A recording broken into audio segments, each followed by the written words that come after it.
Ассаламу алейкум, жалпы жамаат, таксиде ишеп жаткан мекендештер, агалар, эжелер, карындаштар, байкелер, энилер.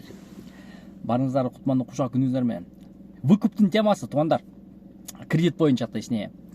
Короче, жанагы арендага, выкупка, то есть выкупка ошо эме салондун эмелер бар го. Сотрудниктеричи, жанагы машинаны ортодон машина таап алган банкка ошо силердин документтерин даярдап наркы берки кыла турган адамдар бар го. Алар деле жамбагат дем, алар деле иштейт да турабы. Просто биринчи жаңа заявление таштаган банк, короче, эме болуп тур да. Бирөө ошо банкка бирөөсү, по-моему, акчаны эме просрок кылып төлөбөй коюптур эле да. Анан ошого типа жылдын башы болгон үчүн ошо просрокторду жапкыла деп выдачаны токтотуп коюптур эле ошо банктын эмеси, кредиторлоручу. Анан бүгүн мага жана машина таап берген бала ошол банктын сотрудницасы менен ал жак бул жака барып жагындай немелерин бүтүрүп жүрүптүр да. А кече мага айтканда, короче, башка банк таптым эмесличи, ошол жака бара бериңиз, ошол даже ал жакта кичине арзаныраак экен, наркы берки деп атпайбы. Машинаны деле башында там Kia K5 же Sonata десем, Kia K5 турса, Kia K5 жакшы, наркы берки деген, Sonata чыгып калса, Sonata жакшы деп. Короче, мындай ооп жүрө берет экен да. Анан бүгүн ошол экинчи жанагы банкына барып көрдүм да. Барып не болуп атат, кандай болуп атат деп информация чогултуп алгынчы. Барып, короче, мондай эмелерди айына айтканда оңой угулат экен, жанагы 38 миңден, 40 миңден, 50 миңден оңой угулат экен да. Бирок чын-чынына келгенде, мына мисалы үчүн мен бүгүн распечатка кылып келдим да, 1 200 000 сом эгерде ала турган болсом, 29% менен экен. Бул 36 айга айына 50.400 сомдон төлөйт экенсиң. Ошондо 615 миң 36 айда 3 жылда получается 615 миң кошуп берген болот экенсиң.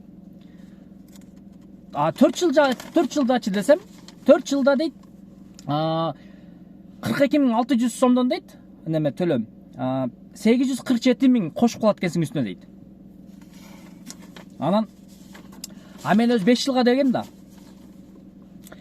38.236дан 5 жылга 1.094 кошуп калат экенсиң. 1/1.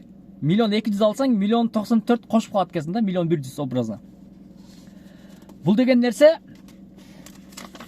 эми проценттер ошондой экен. Неменинчи мына, мисалы бияқта мына сумма кредита 1.200 дейт, процент 1.094 кошуп калат экенсиң. Итого 5 жылда төлөп бүткөнүңдө сен ошол машинага 2.294 миң төлөп бүтөт экенсиң 5 жылда. Айына 37 миң сомдон. Бул 5 жылга. Анан эми жагында башында айына алганда мындай жакшы кулагына жылуу болот го, так айына 30 миңден ошондой төлөйт экенсиң, аренда по-любому 45 миң болот, так ушундай болсо жакшы. 36 миң төлөп койгон зато машина өзүңө калат деген эме психологический атака сени жөн койбойт экен да. Ошонун негизинде сен алам деп жүрө берет экенсиң. Адам баласычы. Бирок бул маселени өткөндөр аябай көп. Ужайчы выкуптан чыгарып, выкуптан төлөп аябай көп. Бирок ошого бара албай мага окшоп жүргөндөр артык. Мурдагы видеодо мен киргизгенде жарымга жарым бөлүнүп кетти. Кээ бирөө айтты төлөп эле кой, кээ бирөө айтты кылбай эле кой, кээ бирөө айтты коркпой эле кой, кээ бирөө айтты кыла бер, төлөп коесуң.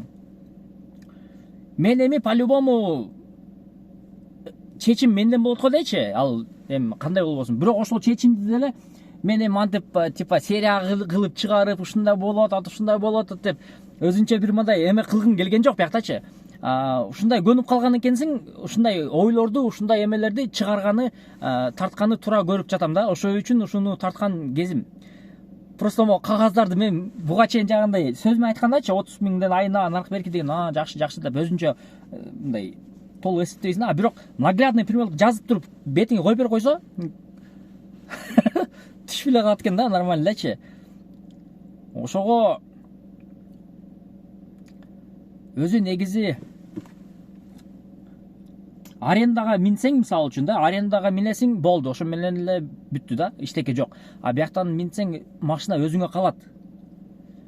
мен машинаны кудай буйруса алам деп эле ниет кылдым, эмичи кандай болбосун алам деп эле аракет кылып атам. Просто ошо алгандан кийин эми техникада анча мынча бузулат. Ошол бузулуп калган кездерде мисалы выкупка чыгарып жүргөндөр силерге суроо. Күнүнө канча сомдон ремонтко откладывать этиш керек? Мисалы үчүн күнүнө эгерде мына 5 жылга болгон болсо 38 бул 1400 сомдон экен да образно.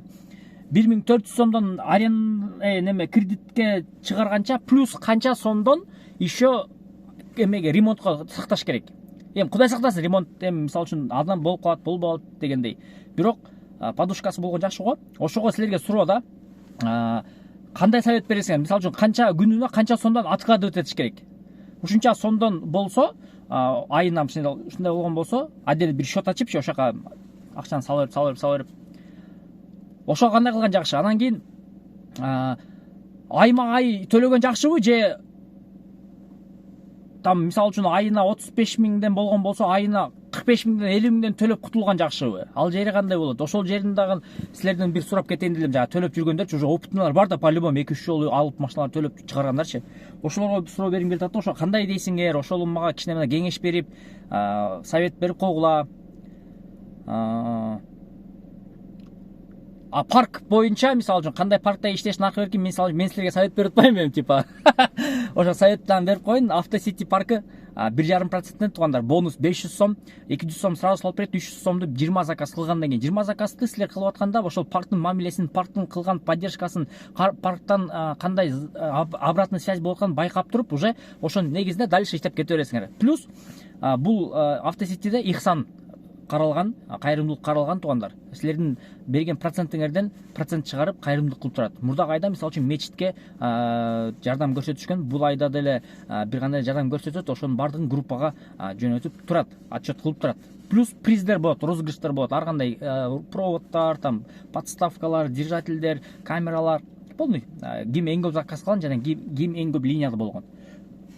Анан эң өзгөчө жери, кудай сактасын, жана кырсык баледен. Бирок эгерде сиз бир кандайдыр себептер менен ДТПга попал болуп калып, сиздин күнүңүз болуп калган болсо, бамперин чийип алып же наркы берке болуп калган болсо, протокол негизинде силерге 10 000 сомго чейин еще поддержка көрсөтөт. Страховка. Бул страховканы ошол автоситиге барып, Кусейин Кульбаев 43-ка барып, келишим түзүп туруп, ошону страховка алсаңар болот. Анан дагы